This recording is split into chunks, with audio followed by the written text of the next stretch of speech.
Welcome to नजरिया the vision. रोजगार, युवा और देश की बदलती तस्वीर। आज की बात सिर्फ एक यात्रा की नहीं, बात है युवा के अधिकार, उसके भविष्य और देश की दिशा की।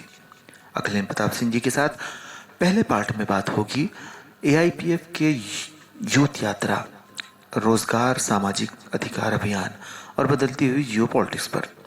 आखिर जमीन पर युवा क्या कह रहा है? रोजगार के सवाल इतने बड़े क्यों होते जा रहे हैं? और दुनिया की बदलती सियासत में भारत का रास्ता क्या है? सवाल सीधा है, जवाब शायद बहुत गहरे। तो चलिए शुरू करते हैं पार्ट 1। आइए सुनते हैं कुछ ऐसी बातें जो सिर्फ कानों से नहीं, दिल से महसूस होती है। Welcome back to the new episode of Nazariya the vision.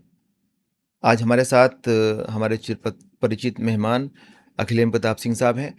एआईपीएफ एक बहुत ज़बरदस्त एक मार्च निकाल रही है, यूथ मार्च, जो कि 9 तारीख से शुरू हुआ है मिर्ज़ापुर से, और 10 शहरों को कवर करते हुए वो पहुंचेगा बनारस 20 सितंबर को। उसके बारे में और उसके अलावा उनके और ख़यालात क्या हैं और क्या फ्यूचर प्लानिंग है, इसके बारे में उनसे आज बात करेंगे। तो आपका स्वागत है सर। धन्यवाद। मैं दरअसल ये ऑल इंडिया पीपुल्स फ्रंट का अकेले मार्च नहीं है। जी। दिल्ली में हमारे ख्याल से कई प्रमुख अर्थशास्त्री और राजनीतिक कार्यकर्ताओं ने और छात्र आंदोलन के लोगों ने मिल करके एक बड़ा मंच उन्होंने बनाया, जी। जिसमें उसकी दिशा यह रही कि नफरत, घृणा और हिंसा की जो राजनीति है, इससे जुड़े हुए लोगों को छोड़कर जो लोग आज के दौर में लोकतांत्रिक राजनीतिक अधिकारों के लिए लड़ रहे हैं, और खास तौर पर यूथ जो right to employment, education, health के लिए लड़ रहा है, यह उन लोगों का मंच है जिसका नाम रोजगार सामाजिक अधिकार अभियान उन्होंने रखा। जी। उसमें एक छोटे से हिस्से में ऑल इंडिया पीपुल्स फ्रंट भी है, बहुत सारे अन्य राजनीतिक दल है जी। और इस अभियान में कांग्रेस से भी संबद्ध लोग हैं, सपा से भी हैं, कम्युनिस्ट आंदोलन से भी जुड़े हुए लोग हैं, समाजवादी आंदोलन से भी जुड़े हुए लोग हैं। तो यह अभियान जो 9 अगस्त को शुरू हो रहा है, वह तो उत्तर प्रदेश में है। यह जो राष्ट्रीय स्तर पर रोजगार सामाजिक अधिकार अभियान ने अपना जो निर्णय लिया है कि करीब करीब 15-20 राज्यों में अपने सहयोगी लोगों के साथ मिलके रोजगार सामाजिक अधिकार अभियान चलाया जाए, जी। यह उन लोगों की एक बात है। और इसमें अगर आप देखें तो बहुत स्पष्ट तौर पर इसने अपनी दिशा तय की है। वह भी समझने के पहले, उसकी दिशा पर बातचीत करने के पहले मैं आपको बताऊं कि जो अभी नई पीढ़ी के बच्चों ने, जिसमें 15 साल से लेके 25 साल के बच्चों की बहुतायत थी, देश को एक गहरे निराशा से, एक गहरे अवसाद से बचा लिया। अब ये विरोधी लोग माने या न माने, लेकिन यह एक वस्तुगत सच्चाई है कि कई तरह के अवसाद लोगों को घेरे हुए थे कि अब कुछ नहीं हो सकता। अब कुछ नहीं हो सकता। और उसमें जो बच्चे थे वो तो परेशान थे बेकारी से, रोज रोज परीक्षाओं में बड़े पैमाने पर पेपर लीक्स हो रहे थे, 1 करोड़ के लगभग आपके पद खाली थे, लाखों रुपया फॉर्म जमा करने में और मनमाने ढंग से यहाँ वहाँ जहाँ सेंटर ये चाहते थे भेज देते थे। तो यह विक्षोभ तो यूथ में था ही, यहाँ तक कि जो न्यूनतम सुविधाएं कॉलेजेस में, हॉस्टल्स में और आपके स्कूल्स के बच्चों में होना चाहिए था, वो अभी नहीं था। तो एक विक्षोभ तो यह था, लेकिन राजनीतिक सामाजिक कार्यकर्ताओं में यह विक्षोभ था, और अमूमन हम लोग ये सुनते थे कि यह दौर 60 का दौर नहीं है, यह दौर आजादी के आंदोलन का दौर नहीं है। इस दौर में वह पीढ़ी अब कुछ नहीं करेगी, वो तो वह ऐसी पीढ़ी है जो व्हाट्सएप में डूबी हुई है, इधर उधर के काम करती है, उसका कोई सोशल कंसर्न नहीं है। यह अमूमन लोगों की धारणा एक थी। अनुभूति बनती गई थी। लेकिन अब उन लोगों के दिमाग में क्या बात थी? गांधी जी का डंडी मार्च, गांधी जी का प्रयोग, चंपारण प्रयोग, सत्याग्रह, भगत सिंह, कम्युनिस्ट आंदोलन, सोशलिस्ट आंदोलन। तो यह उनका जो फ्रेमवर्क था, उसमें वो देख रहे थे कि ऐसे कुछ नहीं हो रहा। 60 के लोग देख रहे थे कि दुनिया में एक तहलका मचा हुआ था, और 60 के दौर में लोगों ने देखा कि कई तरह के आंदोलन खड़े हुए, नौजवानों के आंदोलन हुए, जिसमें हथियारबंद संघर्ष भी नौजवानों ने उसी दौर में हजारों की तादाद में स्वीकार किया। जेपी और लोहिया के साथ बहुत बड़े पैमाने पर लोकतांत्रिक आंदोलन में लोग लगे।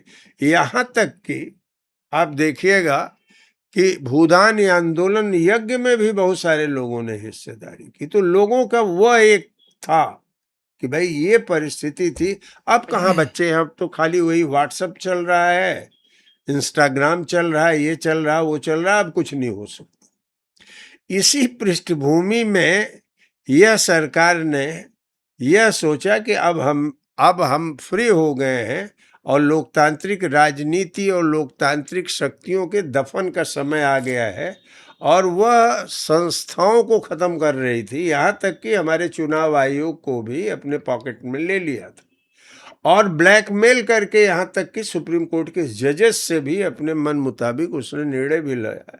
और विपक्ष में जो बोलने वाले थे, या तो उनको गिरफ्तार कर लेता था, फर्जी मुकदमे में डाल देता था, कोर्ट की अवहेलना करते हुए उन सबों ने बुलडोजर चलवा दिया। कितने घर बेवजह गिरा दिए गए, हमारे इलाहाबाद शहर में भी गिरा दिया गया। एसआर दारापुरी जैसे आईपीएस अधिकारी जो थे, उनको जेल में डाल दिया 2-2 महीने, कोई जबकि उनकी गलती नहीं थी। ऐसे ही अगर आप देखो तो कुछ ऐसे अच्छे क्रिश्चियन मिशनरीज के काम करने वाले जो लोग थे, उनको उन्होंने जेल में डाल दिया, जेल में ही उसकी मौत हो गई। और जिन लोगों ने महिलाओं को का रेप किया था, जिन लोगों ने स्टेन्स के बच्चों की हत्या की थी, उनको ग्लोरीफाई किया जा रहा था, और निर्दोष लोगों को 5-5 साल, 10-10 साल, आनंद तेल तुमटे जैसे आदमी को, इतना बड़ा इंटेलेक्चुअल डॉक्टर अंबेडकर परिवार का, मैं समझता हूँ दलित आंदोलन ही नहीं, डेमोक्रेटिक आंदोलन का इतना बड़ा इंटेलेक्चुअल, उसको भी बिना कारण से जेल में डाल दिया गया। अब लोगों को लगा कि भाई 60 में तो ये नारा था कि हम लोग लड़ेंगे, जीतेंगे, रोम, लंदन, पेरिस, बर्लिन जीतेंगे, we shall fight, we shall win, ये हम लोग भी नारा लगाते थे। जब मैं प्रेसिडेंट था उस समय से ये नारा खूब चलता था कि we shall fight, we shall win, Rome, London, Paris, Berlin. तो अब वो दुनिया वो खत्म हो गई, अब नई दुनिया। इसी बीच में इन नौजवानों ने, इन बच्चों ने, नई पीढ़ी के लोगों ने अपना जो रोल अदा किया, तो जो पुराने चश्मे के लोग थे वो नहीं समझ पाए कि ये तो गाली दे रहे हैं, ये दे रहे हैं, वो दे रहे हैं। लेकिन एक देश को इतने गहरे संकट से बचा करके इन सबों ने, दिल्ली में ही नहीं, किसी की भी सरकार रही, बचा लिया। देश को गहरे संकट से तो बचा ही लिया। कम से कम अवसाद से जो दौर गुजर रहा था, उसमें कम से कम एक कहीं न कहीं उसको एक आशा की किरण तो दिखी है कि कुछ हो सकता है। और ये जो केंद्र सरकार है उसके खिलाफ तो थी ही, लेकिन इस तरह की जहां भी बदसलूकी परीक्षा के साथ, लोकतांत्रिक अधिकारों के साथ हुआ, चाहे वो झारखंड ही क्यों न हो, वहाँ भी बड़े पैमाने पर लड़कों ने अपना रोल अदा किया है और आने वाले दिनों में और भी अदा करेंगे। और उनका नारा देखिए गौर करने वाला है। देखिए हर दौर के अपने अपने नारे होते हैं। गांधी जी के दौर में नारा था आज़ादी का, स्वराज का। 60 के दौर में नारा था समाजवाद का। आज जो नारे बच्चे चाह रहे हैं वो कह रहे हैं कि हमको एक जवाबदेह, पारदर्शी, अकाउंटेबल गवर्नमेंट चाहिए, सरकार चाहिए। और वो सरकार अकाउंटेबल, और यह कोई एनजीओ फार्मूला में नहीं सोच रहे हो। वो ये कह रहे हैं कि हमको एक ऐसी सरकार चाहिए जो हमारे संविधान के प्रियम्बुल में और फंडामेंटल राइट्स और डायरेक्टिव प्रिंसिपल्स में राइट्स दिए गए हैं, डायरेक्शन दिया गया है, उसको इम्प्लीमेंट करे। इसीलिए उनका कहना है कि शिक्षा, स्वास्थ्य, रोजगार, ओल्ड एज पेंशन, ये जो जो जो जिन लोगों के पास छत नहीं है, भूमिहीनों के लिए बसने भर की जमीन, यह जिम्मेदारी सरकार की है और सरकार को इसे करना चाहिए। ये देखिए आंदोलन उस दिशा में बढ़ रहा है। और जब सरकार ये कहती है भाई इतने फंड कहाँ से आएंगे, ये आएंगे, तो बड़ा अच्छा तर्क आ रहा है जिसका मैं पूरी तौर पर भरपूर समर्थन करता रहा हूँ कि भाई भारतवर्ष की बात छोड़िए, दुनिया के जो विकसित राष्ट्र हैं, जो जिनको हम पूंजीवादी राष्ट्र कहते हैं, पश्चिम के जो राष्ट्र हैं, जापान जैसे राष्ट्र में उनको वेल्थ टैक्स कारपोरेट को देना पड़ता है, संपत्ति कर देना पड़ता है। उनको वरासत में जो प्रॉपर्टी मिलती है उनको उत्तराधिकार कर देना पड़ता है। और ऐसा नहीं है कि मध्य वर्ग जितना टैक्स दे रहा है उससे कम टैक्स कारपोरेट दे, ऐसा कहीं नहीं है। हमारे देश में 34% कारपोरेट को पहले था, इसको मोदी सरकार घटा करके 22 पर ला दी। अच्छा, तर्क क्या देते रहे? तर्क ये देते रहे कि भाई हम अगर इनको ज़्यादा, हम इनसे टैक्स कम नहीं करेंगे तो इंडिया से भाग जाएंगे। आप इन वर्षों में देखिए कितना हमारी पूंजी, हमारी फॉरेन रिजर्व कितना खाली हुआ है, बहुत पैसे हमारे गए। तो मैं ये कह रहा हूँ कि ये जो गलत तर्क दिए जा रहे थे, गुमराह करने वाले तर्क थे, उसको नकारते हुए लड़कों ने कहा संसाधन की कोई कमी नहीं है, आप इनको टैक्स लगाइए। और इसका समर्थन केवल हवाई नहीं था। प्रभात पटनायक और प्रोफेसर अरुण कुमार जैसे इकोनॉमिस्ट लोगों ने ये कहा कि अगर हम इनहेरिटेंस और वेल्थ टैक्स ले आए, वेल्थ टैक्स अगर हम 2% भी ला दें तो हमारे यहाँ सरप्लस 10 लाख करोड़ से ज्यादा हो जाएगा। और ब्लैक मनी भी जनरेट जो कर रहे हैं वो भी घेरे में आ जाएंगे। हमारी अर्थव्यवस्था जो बीमार हो गई है वो समृद्ध हो जाएगी। और उन्होंने इस सवाल को जोड़ के कहा कि हम कम से कम बुनियादी शिक्षा, स्वास्थ्य, रोजगार जैसे प्रश्नों को हल कर सकते हैं, अपनी तकनीक विकसित कर सकते हैं, अपनी पूंजी का निर्माण कर सकते हैं। ये बात उन लोगों ने लिखित दस्तावेज में दिया। और प्रशांत भूषण ने तो एक पूरा का पूरा बिल ही बनाया कि राइट टू एम्प्लॉयमेंट कैसे बनाया जा सकता है और इसको कर सकते हैं। तो मैं कह रहा हूँ इसी क्रम में यह पूर्वांचल के 10 जिलों की यात्रा है जो 9 अगस्त से शुरू हो करके आज मेरे ख्याल से वो जौनपुर से निकल के आजमगढ़ पहुंच रही है। जी। मिर्जापुर में मैंने देखा एक सब बड़ा हिस्सा सामाजिक कार्यकर्ताओं का, राजनीतिक कार्यकर्ताओं का शामिल था इसमें। सब के सब लोग शरीक हुए। वहाँ जौनपुर में अच्छा स्वागत हुआ। अब आजमगढ़ में जा रहे हैं, मऊ में हम खुद जा रहे हैं 15 तारीख को। तो मैं ये देख रहा हूँ कि ये पूरे 10 जिलों में बड़े उत्साह के साथ जनता इनको स्वीकार कर रही है और इनके साथ अपनी एकता कायम कर रही है, दे रही। हमें कोई विदेश से पैसा नहीं मिल रहा है, न मैं किसी बड़े पूंजीपति से पैसा लेता हूँ। कहीं कोई एक रुपए से 1000 तक के कंट्रीब्यूशन के लिए कहा गया है, लोग उसमें दे रहे हैं। तो इनकी साइकिल, कुछ देर तक इन लोगों ने साइकिल के साथ, फिर उसके बाद इन लोगों ने अपनी जीप और कार करके ये इस समय यात्रा में लगे हुए। तो मैं ये कह रहा हूँ कि देश एक बड़े न केवल निराशा से अलग हुआ है, एक बड़े बदलाव की दहलीज पर है। और उसकी जो सबसे खुश करने वाली बात है कि वह मुकम्मल लोकतंत्रीकरण की बात कर रही है और जवाबदेही की बात कर रही है। क्या एमपी, क्या एमएलए, क्या कोर्ट, क्या पार्टियां, सब जवाबदेह हों। ये जनता के प्रतिनिधि है, जनता की संस्थाएं हैं, इनको जवाबदेह होना होगा, इनको पारदर्शी होना होगा। ऐसा नहीं कि पीएम केयर फंड आप बना लीजिए और कहिए मैं दिखाऊंगा ही नहीं। मैं इतना बड़ा हद आपने कभी भी देखा नहीं होगा। आपका जनता का फंड आप देंगे नहीं, आप इलेक्टोरल बॉन्ड से 10-10 हजार करोड़ ले लेंगे, छिपा रहेगा कि आपको कोई बता नहीं सकता किससे हुआ। और उन्हीं कंपनियों से आप पैसा ले रहे हैं, उन्हीं को बड़े पैमाने पर आप ठेका दे रहे हैं। आप बिना परमिशन के एथेनॉल मिला दे रहे हैं। न कोई रेफरेंडम, न पार्लियामेंट में कोई बहस। आप ये बता नहीं पा रहे हैं कि बिना गृह मंत्री के आदेश के बुलेट कैसे चली। यह बात तो प्रमाणित कर दी गई। तो गृह मंत्री अभी तक गृह मंत्री कह रहे हैं कि सामने जवाब आए दे। नहीं। भाई गृह मंत्री ही तो बताएंगे, ये बड़ी बात है। ओपिनियन। जैसे अगर आप देखो तो ये जो लोग गए हैं, अभी तो शिक्षा मंत्री ने इस्तीफा दिया है, गृह मंत्री उससे बड़ा दोषी बनता जा रहा है अपने मुंह को छिपाने के लिए या पार्लियामेंट को मैनिपुलेट करने के लिए। ये कितना बड़ा दुर्भाग्य है। प्रधानमंत्री फेस नहीं कर पा रहा पार्लियामेंट को, गृह मंत्री नहीं फेस कर पा रहा पार्लियामेंट को। ये अच्छी बात नहीं है लोकतंत्र के लिए।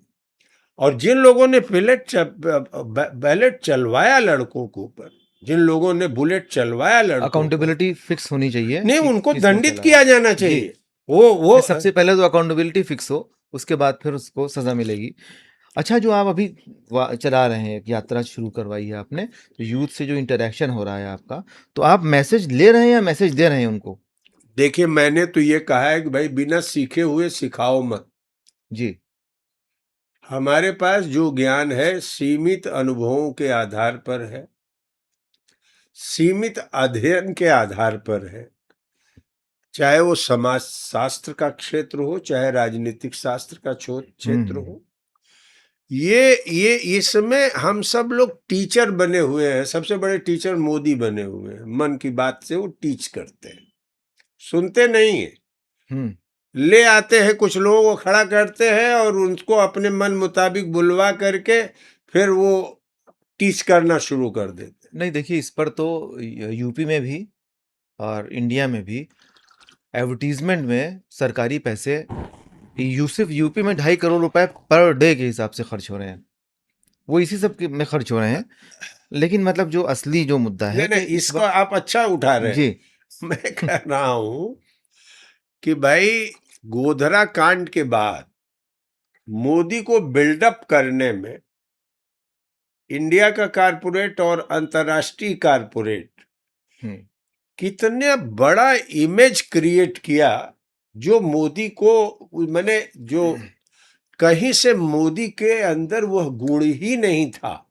जिस देश में मैं मनमोहन की नीतियों से बुरी तरह से उसकी मुखालफत करता हूं, लेकिन बेसिकली मनमोहन का एक इकोनॉमिक फील्ड में, चाहे वो राइट डायरेक्शन का ही क्यों न रहा हो, एक स्टेचर था।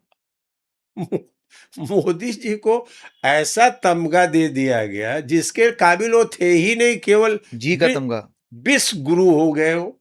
नहीं जी, मान लीजिए एटिकेट में भाई वो प्रधानमंत्री है, नहीं, अभी आपने मनमोहन सिंह का नाम लिया, उसमें जी नहीं लगा। हाँ, नहीं कहा। ये तो मनमोहन सिंह शायद छोटे आदमी थे, वो सेकुलर मिजाज के थे। तो ये तो जी और हुजूर सुनने के लिए आदि है।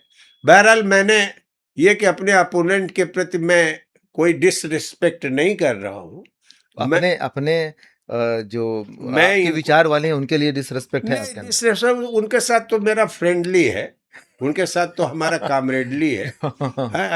वो डोंट माइंड। अब मुझे अखिलेंद्र कोई कहे, मैं माइंड नहीं करता हूँ। तो मैं जो कहना चाह रहा था कि अगर आज भी इसका सही आंकड़ा निकाला जाए तो मोदी के इमेज बिल्डिंग में जितना पैसा खर्च हुआ है, मैं समझता हूं कि अगर वही पैसा हमारे वेलफेयर स्कीम पर खर्च हुए होते, एजुकेशन में खर्च राज्य को मजबूत करने पर खर्च हुए होते, तो मैं समझता हूं देश का भला होता। और यहां भी मैं फिर वही कह रहा हूं, नई पीढ़ी के बच्चों ने जो इन्होंने एक झूठा फॉल्स एक इमेज बना रखी थी प्रधानमंत्री महोदय ने, उसको उन सबों ने तार तार कर दिया। ऐसा नहीं है कि उनका कोई इंडिविजुअल इंटेंशन था इनको हर्ट करने के लिए, वो अपने राइट्स को लेके लड़ रहे थे।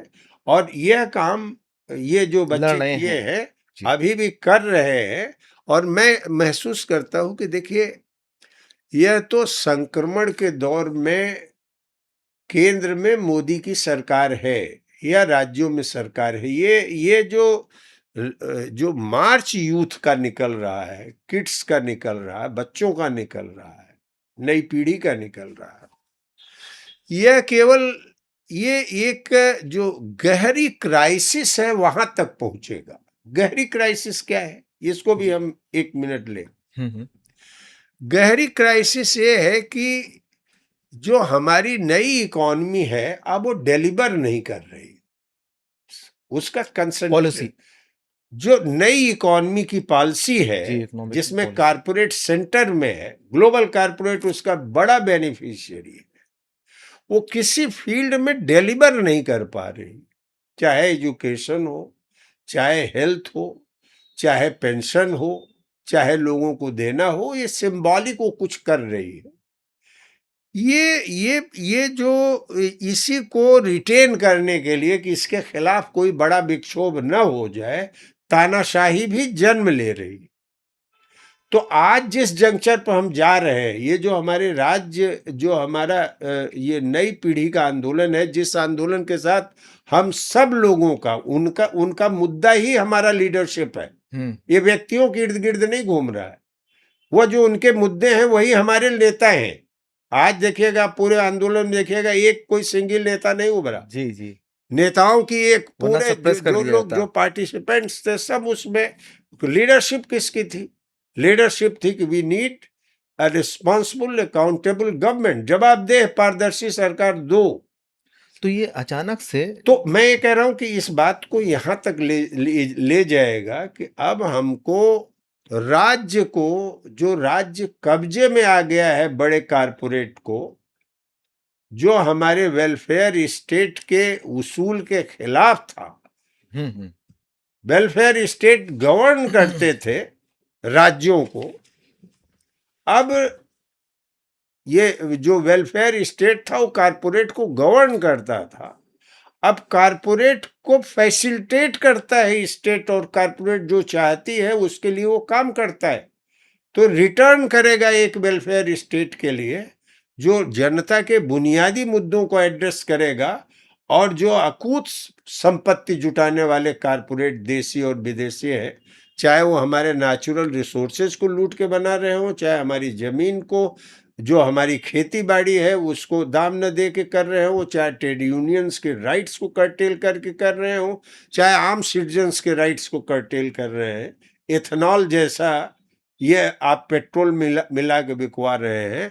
वह राज्य एक डेमोक्रेटिक और मजबूत राज्य होगा जो कारपोरेट के इशारे पर नहीं चलेगा, बल्कि कारपोरेट उसके निर्देशन में काम करेगा। मैं नहीं कह रहा हूं कि कारपोरेट को हटा देगा, और मैं इसीलिए कहता हूं ये कोई स्टेट समाजवाद का नहीं है।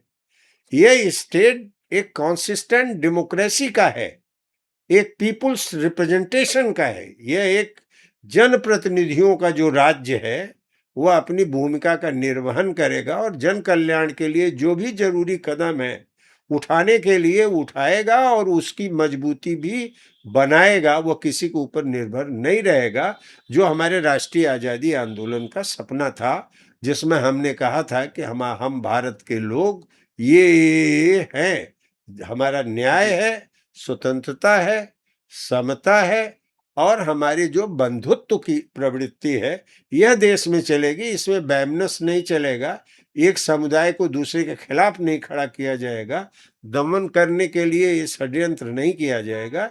इस माहौल में ये जा रहा है, और इसी मैसेज को ले जाने के लिए इन 10 जिलों का कि नौजवानों की, बच्चों की ये यात्रा है, जिसके पीछे पीछे हम भी चल रहे हैं, और 20 सितंबर को इसे करेंगे। और इसी तर्ज पर झारखंड में भी होने जा रहा है, बिहार के लोगों से भी हम बात कर रहे हैं, कर्नाटक के भी लोगों से बात कर रहे हैं। जहां भी संभव हो, जो लोग भी इस तर्ज पर उठाएं ये जी संविधान सम्मत अधिकार के लिए, हम उनके साथ खड़े हैं। जो मैं कर सकता हूं उनके साथ मिल के देखिए, करूंगा। वेल्थ सेंट्रलाइजेशन पर तो हम लोगों ने काफ़ी बातें की हैं। अभी जो एक यूथ का गुस्सा है, तो असली गुस्सा है क्या? जॉब का है, पेपर लीक का है, या इनइक्वालिटी का है, या फ्यूचर की अनसर्टेनिटी का है, या जो हेट पॉलिटिक्स है, वो अचानक से कैसे बच्चों में और यूथ में ये अवेयरनेस और ये समझ कैसे आ गई? देखिए, पहली वो बात असली तो गुस्सा क्या है उसका? देखो, असली गुस्सा तो जो मॉरल विश्वसनीयता, जो नैतिक विश्वसनीयता थी केंद्र सरकार की, हुँ, वो मैंने कहा ना कि वो विश्वसनीयता बच्चों में खत्म हो गई, और उल्टा डिलीवर करने की जगह जो हर वक्त हिंदू मुस्लिम चल रहा था, इससे एक जनरल रिएक्शन मैंने देखा। ये जैसे ये आंदोलन के ही बच्चे नहीं कह रहे थे कि 14 साल में आपने क्या किया, 12 साल में क्या किया। इसको सुन लीजिए, 12 जी। साल में आपने क्या किया? केवल हिंदू मुस्लिम किया। आप काहे बात के विश्व गुरु हैं? माने यह केवल राजनीतिक और सामाजिक चुनौती नहीं पैदा किया, इसने एक बड़ा नैतिक संकट इनके सामने खड़ा कर दिया। इनकी जो अपनी परेशानियां थी, बच्चों की वर्षों की परेशानियां थी, ये जब एक्मुलेट हुई हैं, एक जगह संचित हुई हैं, तो जब इनके ऊपर वो नजर उठाए हैं, तो ये देखे हैं कि नैतिक रूप से गिरे हुए लोग हैं और बहुत बड़े लफाज हैं। भाई, आप खुद कहते हो, हुँ, हुँ। जब हमारे देश का प्रधानमंत्री कहता हो कि फला मिनिस्टर कांग्रेस में रहा है या किसी दल में रहा है, इतने हजार करोड़ रुपया कमाया है और उसको हम जेल भेजेंगे, आप उसी मिनिस्टर को चीफ चीफ मिनिस्टर मिनिस्टर। बना देते हो। जी। चाहे वो बंगाल हो, चाहे असम हो, और चाहे आपका महाराष्ट्र का केस हो। एक अभी आप बोले ही थे कि अजित पवार कितने हजार करोड़ लिया हुआ है, और उसी के एक हफ्ते या 10 दिन के अंदर डिप्टी आपने चीफ मिनिस्टर उसको बन गए। अपने पार्टी में लेके, मैंने अपने मोर्चे में अलायंस में लेके लेके। जी। आपने उसको डिप्टी चीफ मिनिस्टर बना दिया। तो देखो, ये जो हिपोक्रेसी हुई, जो नैतिकता का क्षरण लोगों ने देखा। लोग ये देखते हैं कि हो सकता है सरकार डिलीवर न कर पा रही हो, लेकिन दो चीजें लोगों को लगा कि नैतिक रूप से बेईमान लोग हैं, और ये लफाज लोग हैं, बेवजह विश्व गुरु बनते हैं, और जहां दुनिया में ही खी करके गले हर राष्ट्राध्यक्षों को पड़ जाते हैं। यहां तक कि पाकिस्तान से भी राजनयिक स्तर पर ये पीछे चले गए हैं। जिस अमेरिका की इन्होंने इतनी लंबी चौड़ी सेवाएं की, यहां तक कि जो बच्चे मारे गए गाजा में, हजारों की तादाद में बच्चे मारे गए, उस इजराइल के साथ गलबहियां इन्होंने कर दिया। अमेरिका के सामने इन्होंने घुटना टेक दिया, और वह अमेरिका इनको सबसे ज्यादा लताड़ दे रहा है, और इतना बड़ा अच्छा, टैक्स ये लगा आपको दिया। पता है कि अभी एक लोअर हाउस में सेनेट ने 100% टैरिफ पास कर दिया, बिल तो पास कर वही तो दिया मैं है। कह रहा हूं। अब देखिए अगले हो क्या रहा है।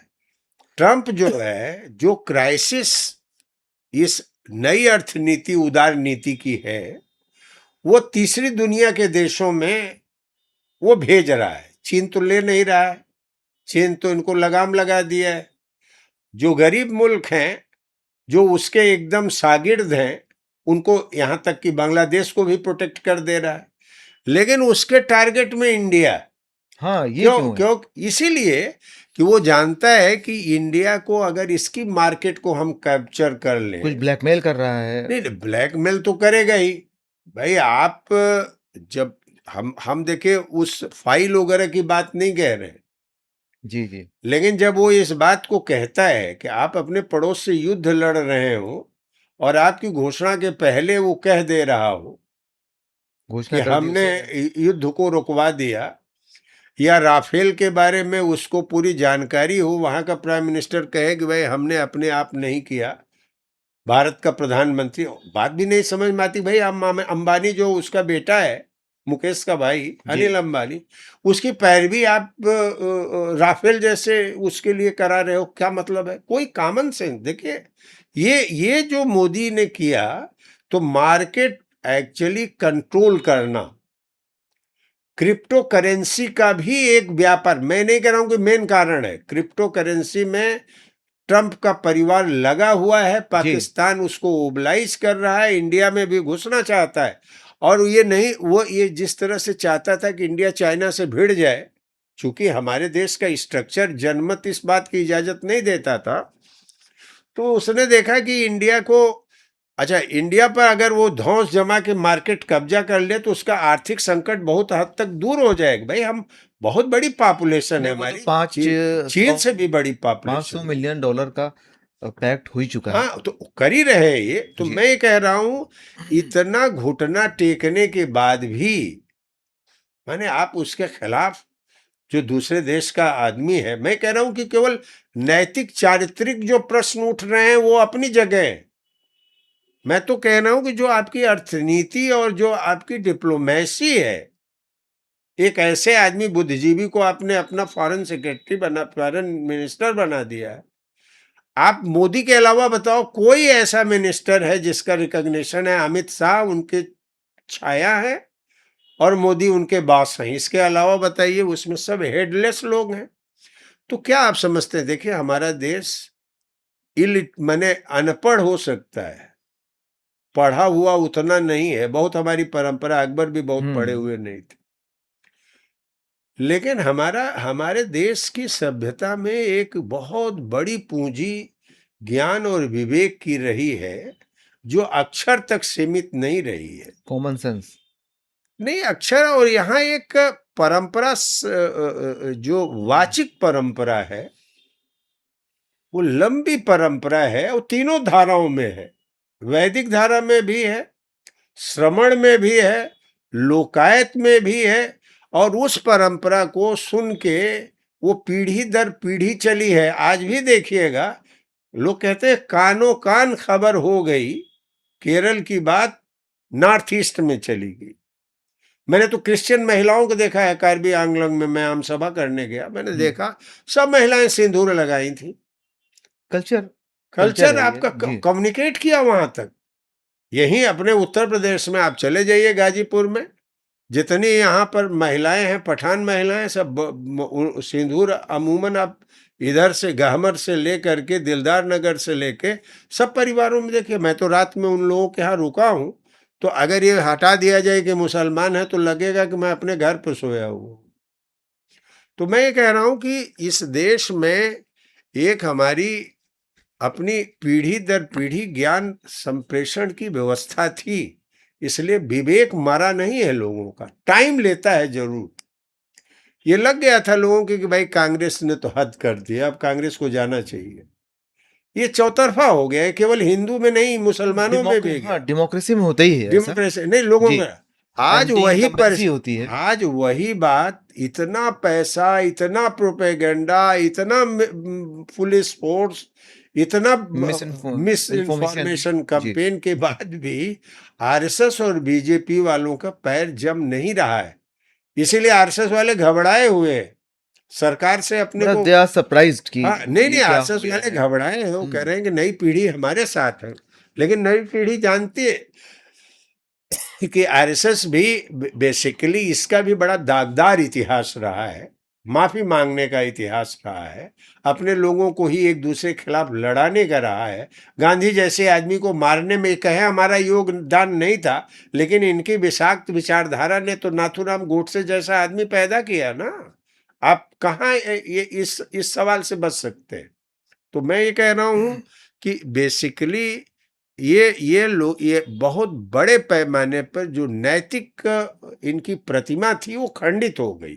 राजनीतिक और सांस्कृतिक तो इनकी थी ही नहीं, जो नैतिक इन्होंने प्रभामंडल बनाया था वो धूल धूसरित हो गया है। फर्स्ट लाइन लीडरशिप के बाद रूलिंग पार्टी के जो सेकंड लाइन चल रही थी, वो सारी एक एक करके कैरेक्टर असैसिनेट हो गया, किसी का कुछ हो गया। ये वो तो उनके इंटरनल पार्टी में, देखो हम कह रहे हैं ना कि उन्होंने ये कहीं से पढ़ लिया कि ये जो दौर है, वही मैंने कहा ना, मिसरीड किया, महामानव का दौर है ये। जब मिसरीड कोई करता है तो समझ लीजिए मोदी महामानव, और खुद मोदी ने मोदी ने खुद इसको कम्युनिकेट भी किया जी। ताकि फॉलोअर्स इनको नॉन बायोलॉजिकल मान ले, सीधा उनका संबंध ऊपर से है।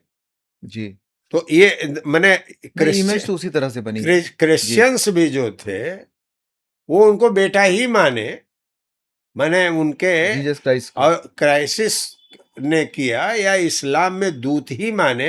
ये तो सीधे उनसे संबंध है का मतलब ये है कि वो उनके अवतार हैं जो भारतीय संस्कार जी, में जी, कहा जी, गया, जी, जी। तो उसी के अंश है ये। तो मैं ये कह रहा हूं कि इन सब चीजों का बहुत बड़े पैमाने पर खंडन हुआ है। आपके माध्यम से मैं अपील करना चाहता हूं।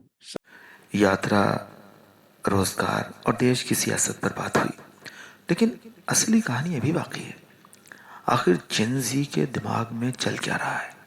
पेपर लीक्स, सोशल मीडिया और यूथ पॉलिटिक्स, क्या ये सिर्फ गुस्सा है या किसी बड़े बदलाव की दस्तक? जवाब मिलेंगे पार्ट 2 में। तब तक ख्याल रखिए।